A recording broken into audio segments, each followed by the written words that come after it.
Di masa depan, dunia terbagi menjadi dua sisi, orang kaya hidup di lepas pantai dan masyarakat miskin di pemukiman kumuh. Orang miskin yang sudah berusia 20 punya satu kesempatan untuk lulus program seleksi yang disebut proses. Orang yang terpilih hanya 3% dan mereka tidak akan pernah bisa kembali pulang. Tahun 104 proses, Michelle mendengar suara dari alat di telinganya yang memberitahu bahwa seleksi proses sudah dibuka. Michelle bertemu dengan temannya, lalu bergabung dengan rombongan orang-orang dari pemukiman untuk menuju ke lokasi pendaftaran.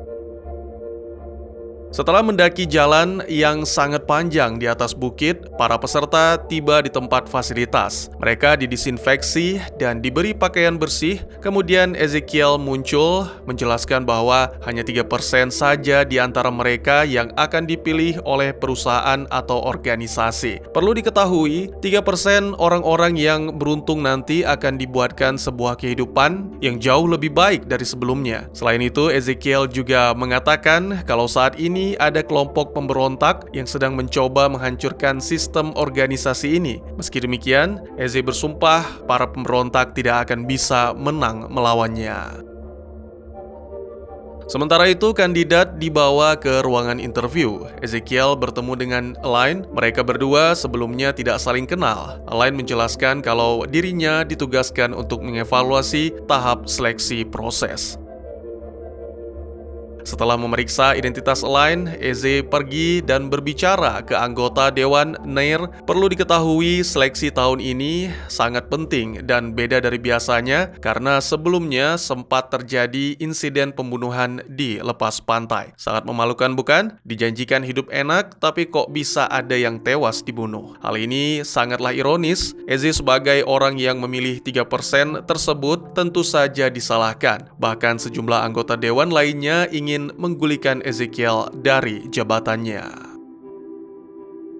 Proses interview sedang dilaksanakan. Sejumlah pertanyaan terkait kebiasaan, kebersihan, teka-teki, dan keyakinan harus dijawab dengan baik. Salah seorang gadis tampak sangat gugup menjawab pertanyaan dari penguji dan dia pun dieliminasi. Sementara itu, ada juga laki-laki yang terlalu percaya diri menjawab sejumlah pertanyaan dari interviewer bernama Dennis. Menurut Dennis, semua jawaban yang diberikan oleh laki-laki ini adalah hafalan, bukan murni dari watak dan perilakunya. Alhasil, dia pun tersingkir. Preciso ocupar a mesa. Não! Eu tenho que ocupar essa mesa! Eu! Larga, por favor! Eu juro que eu sou bom! Michelle ingin tahu, apakah kekasihku pernah lulus program proses ini? Penguji menjawab, apakah kau benar-benar ingin tahu? Michelle membalas, tidak. Lagi pula aku ikut program ini bukan karena dia. Untuk menguji jawaban gadis cantik itu jujur atau tidak, penguji minta Michelle melepaskan kalung pemberian kekasihnya. Jika menolak, maka Michelle gugur. Antara berat hati dan ikhlas, Michelle melepas kalung dan memberikannya kepada interviewer. Kembali ke Ezekiel, dia dipanggil Kasia karena tim sudah berhasil menangkap anggota kelompok pemberontak yang dikenal dengan nama The Cause. Ada sedikit masalah. Menurut informasi, salah satu orang yang lolos dalam seleksi awal proses adalah anggota The Cause yang menjadi mata-mata. Kembali ke peserta, ketika mereka semua berjalan menuju tes berikutnya, si lelaki pecundang yang marah karena tidak lolos tes loncat dari atas dan tewas. Triste, né? Selanjutnya, semua kandidat dipindai untuk memeriksa data pendaftaran mereka. Joanna mengetahui bahwa Rafael memiliki registrasi palsu, tapi pemindai mengaksepnya dan dia pun lolos ke tahap tes berikutnya. Para kandidat diberikan setumpuk balok. Dalam 3 menit, mereka harus membuat kubus sebanyak-banyaknya atau paling sedikit minimal 9 kubus. Bagi yang gagal, auto di-cut.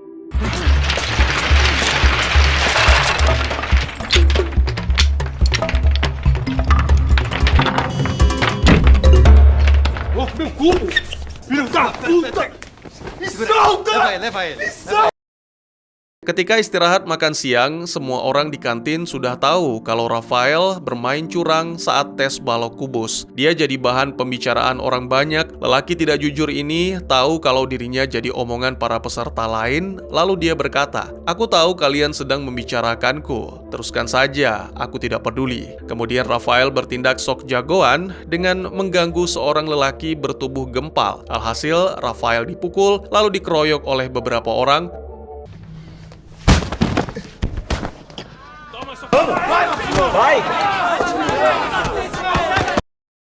Marco datang melerai dan setelah situasi kondusif, Joanna ajak Rafael bekerja sama dengan sedikit ancaman, "Kalau kau tidak mau berteman denganku, maka aku akan membocorkan ke panitia kalau registrasimu palsu." Ketika Eze sedang berbicara empat mata dengan Elaine, Dennis masuk menghadap pimpinan proses. Ezekiel menanyakan perihal salah seorang warga yang ikut tes loncat dari ketinggian. Eze menganggap tragedi tersebut murni kesalahan Dennis. Sebagai informasi, di sini meninggal dunia karena dihabisi atau sengaja mengakhiri segalanya adalah sesuatu yang fatal. Ezekiel memberi hukuman kepada Dennis dan Elaine pun sampai turun tangan untuk menghentikannya. Ezequiel!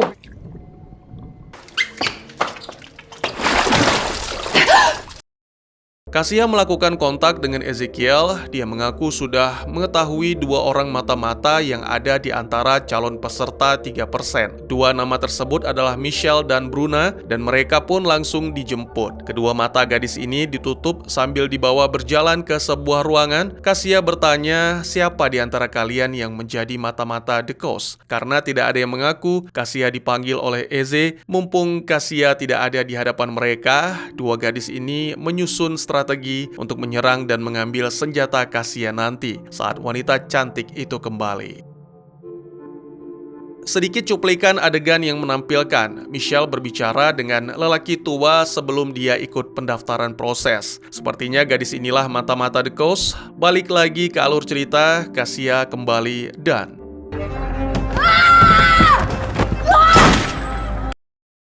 perlu diketahui, Michelle bergabung jadi antek-antek The Coast dan masuk ke proses hanya punya satu tujuan, yaitu membunuh Ezekiel, karena pria tersebut sudah menghabisi nyawa saudara kandungnya. Setelah dari ruang interogasi, Michelle dibebaskan. Michelle menangis di sudut ruangan karena sahabatnya tewas akibat insiden barusan.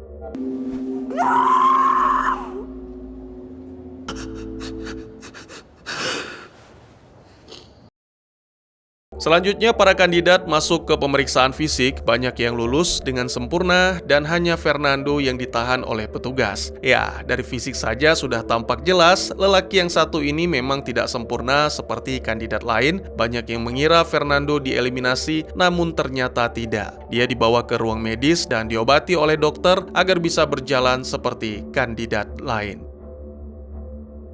Sekarang masuk ke tes memecahkan kasus. Informasi Ezekiel, tes kali ini banyak sekali yang gagal, bahkan mencapai 50% kandidat. Rafael, Michelle, dan Fernando berada dalam satu tim. Kalau dilihat dari patung yang ada di ruangan ini, Fernando menyimpulkan adegan seperti orang diracun. Rafael sendiri punya opini yang berbeda. Menurutnya ini adalah adegan wanita yang punya penyakit alergi. Rafael langsung melaporkan ke pengawas tentang opininya tersebut dan hasilnya grup ini lolos.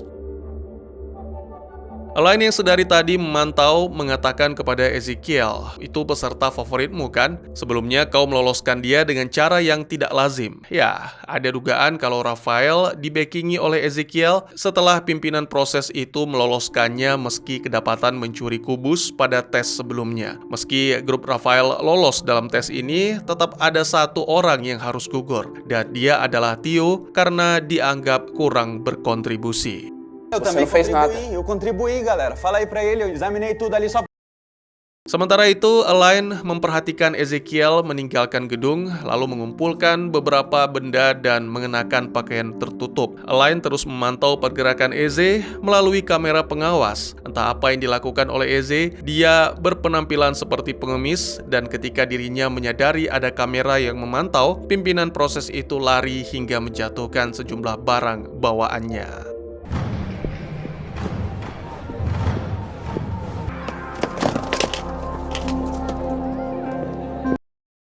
Beberapa saat kemudian, para kandidat dibagi menjadi kelompok dan dimasukkan ke dalam sebuah ruangan berukuran kecil. Kali ini jenis permainannya berkaitan dengan koin. Siapa yang dapat koin, dia yang lolos. Waktu yang diberikan hanya 15 menit. Permainan ini terbilang kejam karena yang mengeliminasi adalah orang kelompok kita sendiri. Jika orang-orang dalam kelompok tidak mau mengeliminasi, maka panitia akan bertindak. Karena ini sulit, semua orang sepakat untuk mengundinya menggunakan kain. Siapa yang mendapatkan potongan kain terpendek, maka dia yang harus dieliminasi. Setelah diambil, Joanna dapat kain terpendek. Ya, perempuan bergaya cool itu tidak akan dapat koin dan tetap tinggal di ruangan. Tapi coba lihatlah apa yang terjadi. Sepertinya Joanna ikut trik Rafael bermain curang.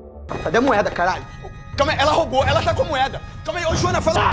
Ô Joana, fala pra ele que a gente fez o sorteio, Joana! Filha da puta! Ketika Ezekiel kembali, dia memeriksa rekaman kamera pengawas. Eze sadar betul kalau tadi dirinya dipantau. Pimpinan proses ini langsung saja menghapus dan mengganti wajahnya di dalam rekaman tersebut. Setelah semuanya beres, Ezekiel melakukan ritual yang biasa ia lakukan, yaitu merendam wajah di wastafel. Selain mengirim dan melaporkan aksi Ezekiel ke Matthews, anggota dewan yang sangat ingin pimpinan proses itu turun dari jabatannya. Sementara Ezekiel sendiri sedang berkomunikasi dengan Nair, wanita itu memperingatkan Eze agar selalu waspada dengan Elaine bila dilihat sepertinya ada perpecahan dalam kubu anggota dewan. Nair pro ke Ezekiel, sementara Matthews tidak. Matthews justru memasang Elaine untuk memantau aktivitas Ezekiel. Ada apa ini? Apa yang sebenarnya terjadi?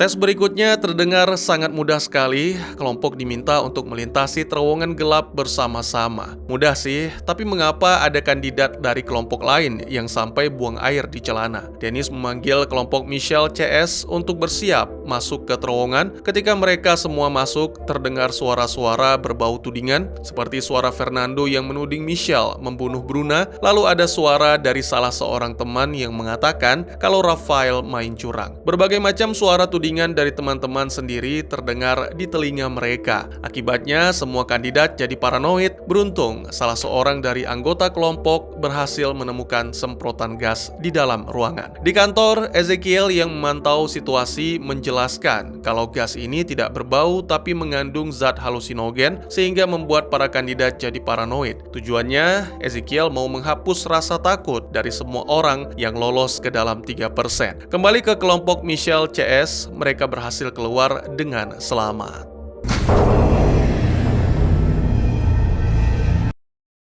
Semua anggota dibawa ke mes untuk beristirahat. Mereka kembali dalam kondisi normal kecuali Agatha. Perempuan yang satu ini masih menderita serangan panik akibat menghirup gas halusinogen. Tim medis mengatakan kalau efek tersebut akan segera hilang dengan sendirinya. Malam harinya semua orang tertidur pulas, tapi tidak dengan Joanna. Sepertinya ia tidak bisa tidur nyenyak karena masih sering terbayang pengalaman masa lalunya. Pernah suatu ketika, dulu Joanna tidak sengaja menembak seorang anak kecil saat dirinya diburu oleh para penjahat.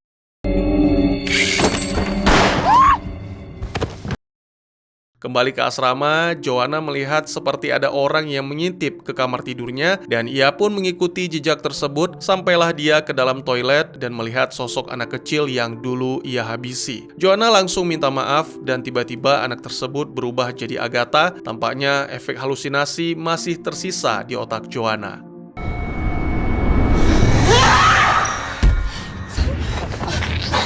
Para, Gata. Solta ela. Ela vai matar a gente! Ezekiel menemukan seorang anak kecil menyelinap ke dalam gudang. Nama anak itu Augusto. Kedatangan Augusto ke gedung ini karena dirinya sangat lapar. Eze membawa Augusto ke kamar lalu memberinya makan. Sepertinya kedatangan Eze ke pemukiman warga beberapa hari untuk menemui anak ini. Tak lama kemudian, Elaine datang ke sana dan Eze pun langsung menyembunyikan Augusto. Setelah semuanya aman, Eze menjelaskan ke Augusto kalau saat ini dirinya tidak bisa berkunjung karena dia sedang diawasi. Kemudian Eze juga berpesan jangan pernah mendatangi tempat ini lagi karena sangat berbahaya. Terakhir, Ezekiel beri hadiah kacamata untuk Augusto agar bocah itu bisa melihat dengan jelas.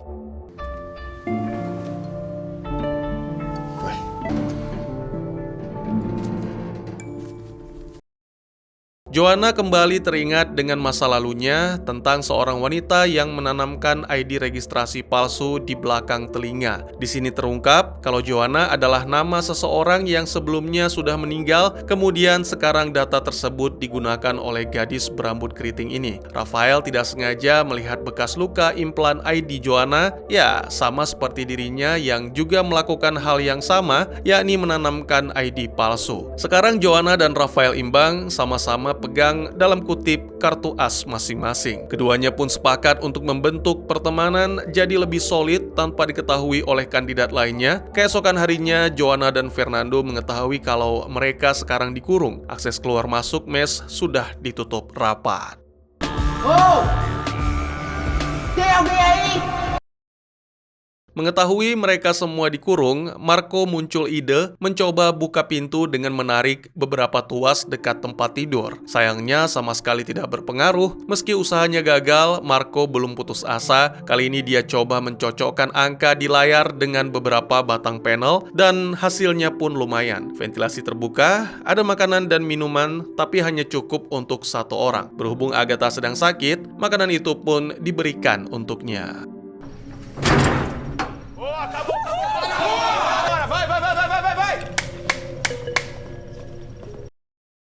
Sementara itu, Elaine pergi ke kamar Ezekiel dan coba meretas komputernya dengan menduplikasi sidik jari sebagai akses. Eze dapat notifikasi kalau komputernya diretas. Pimpinan proses ini memerintahkan Cassia untuk segera ke kamar dan memeriksa apa yang sedang terjadi. Sambil ditemani pengawal, Cassia menyuruh Elaine keluar dari kamar Ezekiel. Ezekiel kontak ke anggota dewan dan menuding Matthews mengirim mata-mata untuk memantau pergerakannya di kantor. Sementara itu, Elaine sibuk menganalisis cetakan sidik jari yang diambil dari kubus.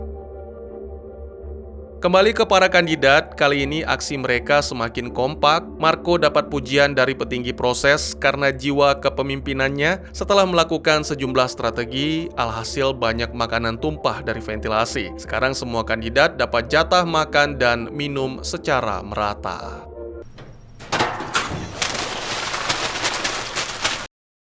Melihat aksi tersebut, Eze rupanya tidak senang. Dia tak ingin semua kandidat lolos begitu saja. Ezekiel melakukan sejumlah perubahan dalam permainan. Kali ini usaha kandidat untuk mendapatkan makanan digagalkan oleh pimpinan proses itu sehingga membuat mereka kelelahan. Sebagian orang memutuskan untuk beristirahat, tapi tidak dengan Marco dan beberapa orang lainnya. Mereka berusaha membuka paksa gerbang dengan cara mengambil potongan besi. Sayang, hasilnya pun tak sesuai dengan ekspektasi. Vai! Vai! Abre mais! Abre mais! Calça, portão!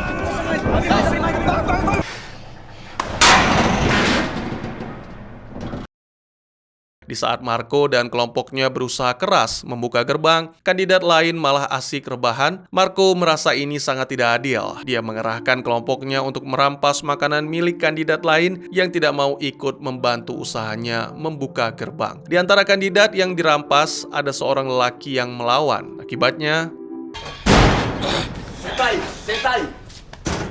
Tá ali! Tá ali!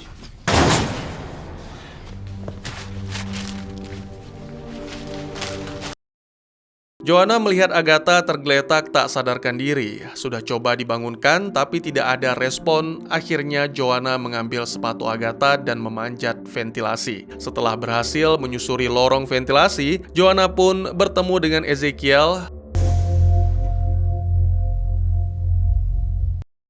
Sementara itu, situasi di mes saat ini sedang kacau. Sejumlah kelompok membangun barikade untuk mencegah aksi gila dari Marco dan kelompoknya.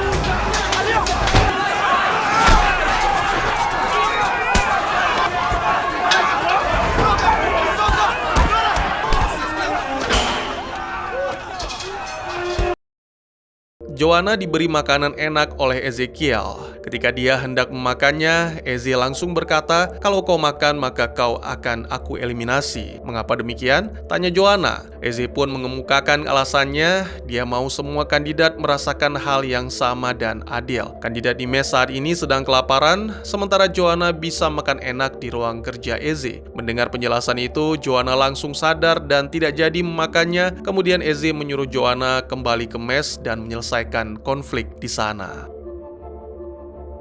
Wanita berambut keriting itu seolah dapat pencerahan dari Eze. Joanna turun, membongkar blokade dan mendamaikan konflik yang terjadi. Tak lama kemudian, gerbang terbuka dan semua orang keluar dari mes. Nasib tragis dialami Marco. Setelah dikeroyok habis-habisan, lelaki ini mulai sadarkan diri dan mencoba untuk melewati gerbang.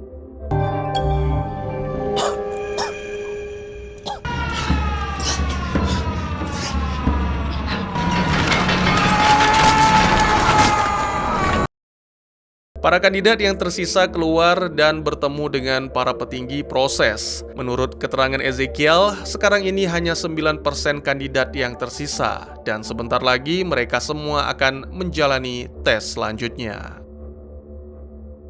Ezekiel kembali ke fasilitas dan bertemu Elaine. Setelah wanita itu menyelidiki sidik jari pada kubus, dia mengetahui bahwa sidik jari itu bukan milik Eze, melainkan milik bocah kecil bernama Augusto. Elaine menunjuk foto Augusto dan mengajak Eze untuk kooperatif. Siapa bocah kecil ini? Jujur saja, aku belum memberitahukan hal ini kepada anggota dewan. Elaine memberi dua pilihan. Kalau Eze jujur, dia akan dikurung seumur hidup. Namun jika tetap merahasiakannya, maka Eze harus mengundurkan diri dari kursi kepemimpinan.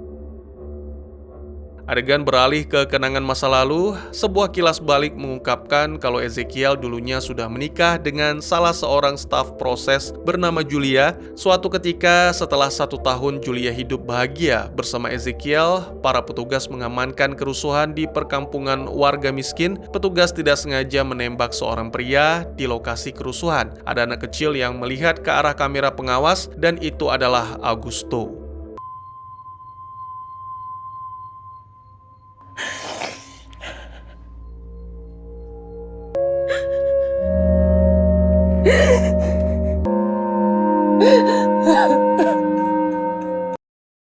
Tahun selanjutnya, Julia coba mencari di mana alamat Augusto menggunakan komputer. Kegiatan Julia ini mengganggu siklus tidurnya hingga membuat Eze curiga. Suatu malam, Ezekiel memeriksa komputer dan menemukan Julia telah menonton video yang sama tentang Augusto sebanyak 127 kali. Keesokan paginya, Ezekiel menceritakan hasil investigasi. Eze mau Julia berkata jujur tentang hal yang selama ini disembunyikan. Julia mengaku bahwa Augusto adalah putranya. Wanita cantik itu merasa bersalah karena telah meninggalkan sang putra untuk masuk ke proses. Julia punya rencana untuk pergi dari proses dan mencari Augusto, tapi sayang hal itu tidak mungkin terjadi karena bagi siapapun yang sudah lolos proses tidak boleh kembali pulang ke tempat asal.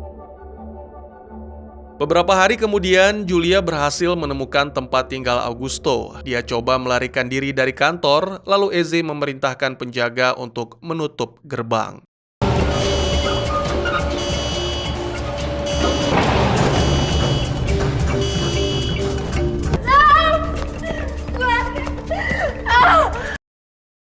Saat ini Julia mengalami gangguan mental yang cukup berat. Akhirnya diam-diam Julia pergi ke pantai dan melakukan aksi gila karena sudah depresi dan frustasi berat. Kematian Julia ini adalah tragedi pertama dalam sejarah proses. Dari kilas balik dapat diketahui mengapa Ezekiel bersikap baik kepada Augusto.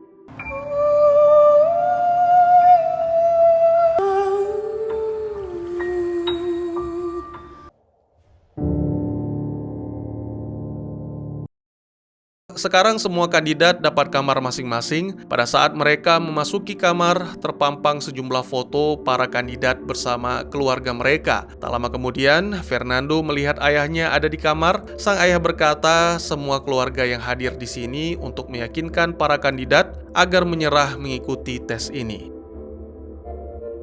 Karena Michelle tidak punya keluarga, dia didatangi oleh petugas proses dan dijelaskan tumpukan uang yang ada di kamar adalah godaan. Barang siapa yang mengambilnya dan pergi, maka akan dieliminasi. Di kamar sebelah, Joanna yang juga yatim piatu langsung disekap oleh sosok misterius.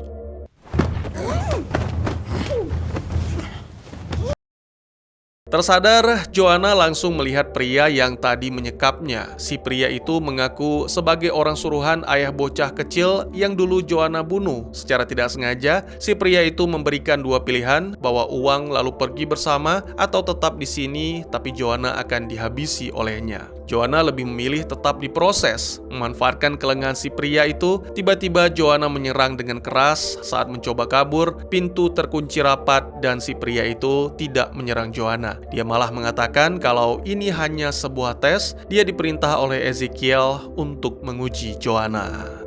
Os fundadores ficariam orgulhosos.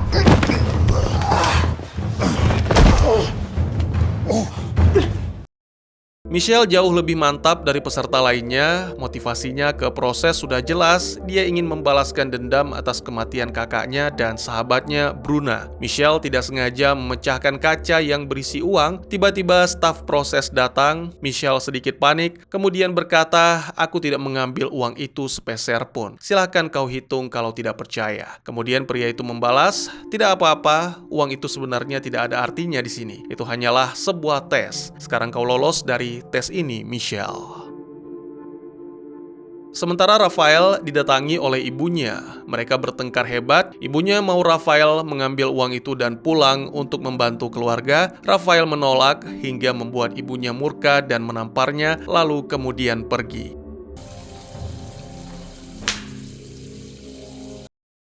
Orang tua Bruna datang ke kantor proses dan bertemu dengan Michelle. Gadis cantik ini mengabarkan kalau Bruna sudah tewas dalam kecelakaan. Dia sama sekali tidak menceritakan kisah yang sebenarnya. Tentu saja orang tua Bruna tak kuasa menahan rasa sedih, tapi di satu sisi, Kasia kagum dengan cara Michelle yang sangat ahli menutupi kasus kematian Bruna. Dan dapat dipastikan, Michelle lulus tes dengan sempurna. Malam harinya, setelah pengumuman para peserta yang lulus, Michelle membelah perut sampingnya dan mengambil benda berbentuk seperti kapsul.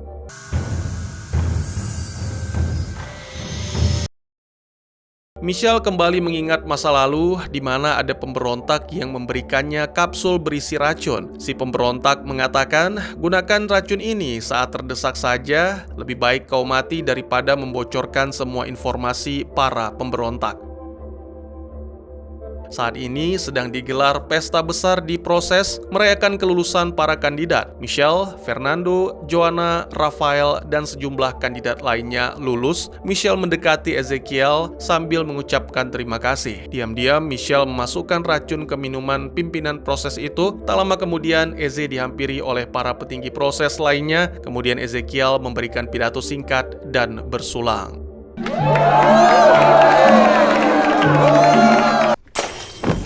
César, o que foi? César! Seorang petinggi proses yang tadi ambruk segera dibawa ke rumah sakit. Sayangnya nyawa si pria tersebut tidak dapat diselamatkan. Setelah darahnya diautopsi, fix dia diracun. Ezekiel pun langsung memeriksa kamera pengawas. Sementara itu, Rafael dan Michelle mengobrol berdua. Pria licik itu tahu betul apa yang dilakukan oleh Michelle soal racun. Selain itu, dia juga memberitahu kalau Fernando sudah tahu kedok asli dirinya dan Michelle. Ya, ternyata mata-mata The Coast yang ada di proses bukan hanya Michelle saja, tapi juga Rafael. Alarm berbunyi, ada pemberitahuan. Masing-masing kandidat sebentar lagi akan dipanggil satu-satu untuk menghadapi Ezekiel guna diinterogasi. Michelle cemas, dia meminta Rafael untuk membuang barang bukti kapsul yang tadinya berisi racun.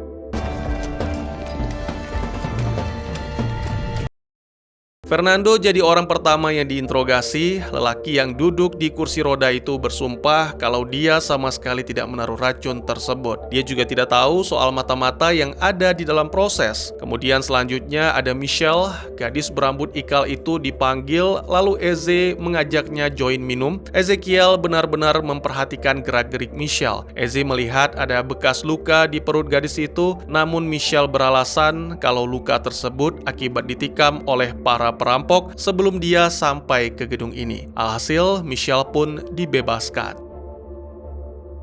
Setelah interogasi selesai, Ezekiel menceritakan kepada semua anggota dewan kalau yang menaruh racun adalah Elaine. Semua barang bukti palsu dia beberkan, sampai-sampai para anggota dewan tidak bisa membantahnya. Elaine pun segera dijemput paksa oleh petugas keamanan. Gente, me solta! Me solta! Cássia! Kembali ke para kandidat, Michelle terkejut ketika melihat Ezekiel duduk dan memegang barang bukti kapsul. Keesokan paginya, semua peserta dibangunkan oleh pesan ucapan selamat karena sudah melewati serangkaian tes. Fernando pergi ke kamar Michelle, tapi gadis yang ia cintai itu sudah tidak ada di kamarnya. Perasaan Fernando langsung bercampur aduk. Ezekiel muncul di sana dan mengatakan kalau Michelle sudah tereliminasi. Sontak, Fernando kaget bukan main. Lelaki itu langsung saja ingin mengundurkan diri dari proses. Ucapan Fernando tak membuat Ezekiel mikir dua kali sampai menahannya. Langsung saja penyintas itu dibawa keluar gedung.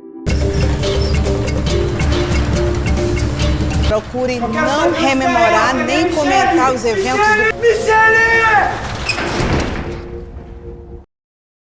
Sementara itu, Michelle sedang diinterogasi habis-habisan oleh Ezekiel. Awalnya, dia sama sekali tidak mau mengungkap motivasinya ingin membunuh pimpinan proses itu, tapi lama-kelamaan Michelle menyerah dan berkata kalau kau telah membunuh kakakku. Kemudian Ezekiel menunjukkan foto dan video kakak Michelle dan mengatakan, kau lihat pria ini, dia sudah hidup bahagia di lepas pantai, offshore. Kau sengaja dicuci otak oleh para pemberontak agar mau menuruti apa yang mereka perintahkan. Kemudian Ezekiel minta informasi tambahan kepada Michelle, siapa lagi mata-mata yang ada di sini selain kau? Dan Michelle pun enggan memberitahunya. Para pemenang dibawa ke hutan untuk menjalani proses pemurnian. Pemurnian yang dimaksud cukup mengerikan. Mereka semua akan divaksin dan disterilkan, alias tidak bisa punya anak selamanya. Ezekiel tidak ingin para pemenang melahirkan dan membesarkan anak di offshore, karena itu akan menjadi awal mula kemiskinan. Semua pemenang akan diberi waktu untuk berpikir. Ezekiel kembali menemui Michelle. Kali ini gadis itu membocorkan informasi tentang lokasi para pemberontak di pemukiman rakyat miskin atau disebut dengan nama inland. Sebagai hadiah, Michelle divaksin lalu segera disiapkan untuk bergabung bersama yang lain menuju offshore. Soal mata-mata yang ada di proses, Michelle masih belum mau mengatakannya. Tidak ada mata-mata lain di sini, ucap Michelle. Setelah itu Ezekiel bertemu dengan Joanna. Menurut Eze, Joanna paling berpotensi untuk bekerja sebagai staf di proses. Tapi sekarang Joanna diberi tes oleh Ezekiel. Gadis itu diminta untuk menghabisi pria yang sedang terikat di ruangan lain. Untuk sekedar diketahui, pria yang ada di dalam ruangan tersebut dulunya pernah berencana membunuh Joanna sebelum dia sampai ke proses. Joanna rupanya tak punya nyali untuk membunuh si pria itu. Akhirnya dia terlibat cekcok dengan Eze dan minta mengundurkan diri dari proses. Di luar gerbang, Joanna bertemu dengan Fernando, kemudian mereka berdua pergi dari sana. Na avenida descer a minha casa, minha solidão. Ninguém que tá do outro lado daquele portão se importa com alguém que tá do lado de cá. Joanna mengatakan kepada Fernando tidak usah menunggu Michelle karena gadis itu tidak akan pernah kembali. Joanna dan Fernando kembali ke tempat asal mereka di inland. Eles vão voltar. Sim, eles vão voltar pra mostrar o inferno mais cruel. Film pun ditutup dengan menampilkan Ezekiel terus memikirkan semua kematian dan kegagalannya dalam memimpin proses. Botol anggur yang tadinya akan dijadikan santapan untuk perayaan malah dilempar ke wastafel.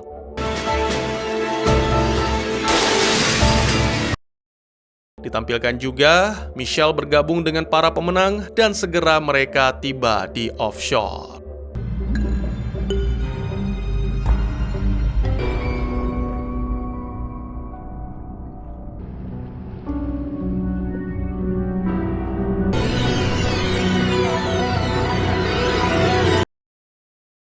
sekian dulu teman-teman. Terima kasih buat yang sudah menyaksikan. Jika teman-teman suka dengan cerita ini, izinkan saya untuk mengetahui dengan klik tombol like-nya. Kalian juga dipersilahkan untuk merequest kira-kira film apa lagi yang menarik untuk dibahas. Bisa di kolom komentar atau bisa juga melalui DM ke Instagram saya di @teguhgusto. Insya Allah pasti akan saya baca. Silahkan dukung channel ini dengan cara share, like, dan subscribe. Sampai jumpa di video selanjutnya. Tetap semangat, tetap bersyukur setiap hari. Dadah!